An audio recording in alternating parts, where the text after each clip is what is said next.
Xylem learning അഴുവ മിസ്സാണ് കേട്ടോ. അപ്പം മിസ്സിൻ്റെ കൂട്ടുകാരൊക്കെ സുഖമായിട്ടിരിക്കുന്നു എന്ന് വിചാരിക്കുന്നു. പുറത്ത് നല്ല മഴ പെയ്യുന്നുണ്ട്. അപ്പോൾ സ്കൂള് അവധിയുമായിരിക്കും. അതുകൊണ്ട് തന്നെ മക്കൾക്ക് പഠിക്കാനൊന്നും വയ്യാന്ന് വിചാരിച്ച് വിഷമിച്ചിരിക്കുകയൊന്നും വേണ്ട. നിങ്ങൾക്ക് വേണ്ടിയിട്ടുള്ള കുറേ വീഡിയോസായിട്ട് ടീച്ചേഴ്സ് എല്ലാവരും വരുന്നതായിരിക്കും. ഇന്നും നിങ്ങളെ കാത്ത് ഒരു അടിപൊളി പ്രവർത്തനവുമായിട്ടാണ് അഴുവ മിസ് വന്നിരിക്കുന്നത്. എന്താണ് ഇന്നത്തെ പ്രവർത്തനം എന്ന് നമുക്ക് നോക്കാം അല്ലേ. നോക്കിക്കേ, തരം തിരിക്കാം. ഇവിടെ നിങ്ങൾ കുറേ കൂട്ടുകാരെ കാണുന്നുണ്ട് അല്ലേ. ആരാണ് ഇവരൊക്കെ? കുറേ മൃഗങ്ങളാണല്ലേ. ഏതൊക്കെ മൃഗങ്ങളാണ് കാണുന്നത്? ലയണിനെ കാണുന്നില്ലേ? ഇവിടെ ലയൺ കാണിച്ച എല്ലാവരും ഇതാണല്ലേ ലയൺ. ലയൺ എന്ന് പറഞ്ഞാൽ എന്താണ്? സിംഹം അല്ലേ. നമ്മുടെ സിംഹമാണ് കാട്ടിലെ രാജാവ് അല്ലേ.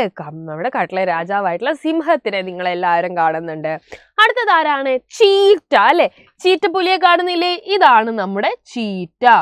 ചീറ്റയെ കാണുന്നുണ്ടോ? ചീറ്റ അല്ലേ. യെസ്, ചീറ്റയും നിങ്ങൾ കാണുന്നുണ്ട്. തൊട്ട് താഴെ ഈ ഒരു മിടുക്കനെ നിങ്ങൾ ശ്രദ്ധിച്ചോ? ഇതാരാണ്? ഇതാണ് ജിറാഫ് അല്ലേ. ജിറാഫിന്റെ കഴുത്ത് നോക്കിക്കേ, നല്ല നീളമാണ് അല്ലേ ജിറാഫിന്റെ കഴുത്തിന്. നിങ്ങൾക്ക് അതും അറിയാം. ഇനി അടുത്തതാണ് പശുവിനെ കാണുന്നുണ്ട് അല്ലേ. കൗവിനെ കാണുന്നുണ്ട് അല്ലേ. തൊട്ട് താഴെ ആരുണ്ട്? ഗോട്ട് എന്ന് പറഞ്ഞാൽ ആരാണ്? ആട് അല്ലേ. ആടിനെയും കാണുന്നുണ്ട്. അപ്പൊ എത്ര ജീവികളെയാണ് നിങ്ങൾ ഇവിടെ കാണുന്നത്? നമുക്ക് എണ്ണി നോക്കാലോ. 1 2 3 4 5 ജീവികളെ നിങ്ങൾ കാണുന്നുണ്ട്. ഇവരെയാണ് നിങ്ങൾ ഇനി എന്ത് ചെയ്യേണ്ടത്? തരം തിരിക്കേണ്ടത്. എങ്ങനെയാ നമ്മൾ ഇവരെ തരം തിരിക്കേണ്ടതെന്ന് നിങ്ങൾക്ക് അറിയാവോ? വളർത്തുമൃഗങ്ങളെയും വന്യമൃഗങ്ങളെയുമാണ് നിങ്ങൾ ഇതിൽ തരം തിരിച്ചിട്ട് എഴുതേണ്ടത്. ഇതിൽ ആരൊക്കെയാണ് വളർത്തുമൃഗങ്ങൾ, ആരൊക്കെയാണ് വന്യമൃഗങ്ങൾ അല്ലെ. വന്യമൃഗങ്ങളെ നമുക്ക് എന്ത് പറയാം ഇംഗ്ലീഷിൽ?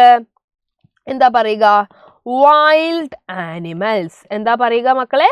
Wild animals. വളർത്തുമൃഗങ്ങളെയോ? Domestic animals. എന്താ പറയുക? Domestic animals. അപ്പൊ ഇവരെയാണ് നമ്മൾ എന്ത് ചെയ്യേണ്ടത്? തരം തിരിച്ചെഴുതേണ്ടത്. അപ്പൊ വന്യമൃഗങ്ങൾ എവിടെയായിരിക്കും ഉണ്ടാവുക? കാട്ടിലായിരിക്കും ഉണ്ടാവുക. ഈ കൂട്ടത്തിൽ കാട്ടിലുണ്ടാകുന്ന ആളുകൾ ആരൊക്കെയാണ്? നോക്കിക്കേ, സിംഹം. ലയൺ കാട്ടിലല്ലേ ഉണ്ടാവുക.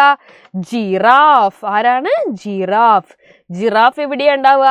കാട്ടിലല്ലേ. പിന്നെ ആരാ ഉണ്ടാവുക? ചീറ്റ എവിടെയാ ഉണ്ടാവുക? ചീറ്റയും കാട്ടിലാണല്ലേ ഉണ്ടാവുക. നിങ്ങൾക്ക് പിടികിട്ടിയോ? നന്നായിട്ട് മനസ്സിലായോ? യെസ്. അങ്ങനെയാണെങ്കിൽ നമ്മുടെ വീട്ടിൽ വളർത്തുന്ന ആളുകൾ ഈ കൂട്ടത്തിൽ ആരൊക്കെയാണ്? നിങ്ങളുടെ വീട്ടിലുണ്ടാവോ ഇവരൊക്കെ? ആരൊക്കെയാണെന്നൊന്ന് പറഞ്ഞേ. പശു അല്ലേ. കൗവിനെ നമ്മൾ എവിടെയാ വളർത്തുക? വീടുകളിൽ അല്ലേ. പശു നമുക്ക് പാല് തരും. പിന്നെ ഉള്ളത് ആരാ? ആട് അല്ലേ. ഗോട്ട് എവിടെയാ ഉണ്ടാവുക? വീടുകളിലൊക്കെ കാണും അല്ലേ. പാലിന് വേണ്ടിയിട്ട് നമ്മൾ വളർത്താറുണ്ട്. അപ്പൊ നിങ്ങൾക്ക് തരം തിരിച്ചെഴുതിയത് മനസ്സിലായോ? ഇനിയും ഒരുപാട് ജീവികൾ നമുക്ക് ചുറ്റുമുണ്ട് അല്ലേ. അതിൽ വന്യമൃഗങ്ങളും ഉണ്ട്, വളർത്തുമൃഗങ്ങളും ഉണ്ട്. അവയെ നിങ്ങൾ വീണ്ടും ഒന്ന് തരം തിരിച്ചെഴുതാൻ വേണ്ടി നോക്കുമല്ലോ. അപ്പൊ ഇതോടുകൂടി ഇന്നത്തെ വീഡിയോ അവസാനിക്കുകയാണ്. അടുത്ത ദിവസം നല്ലൊരു വീഡിയോ ആയിട്ട് മിസ് വീണ്ടും വരുന്നതായിരിക്കും. ബൈ.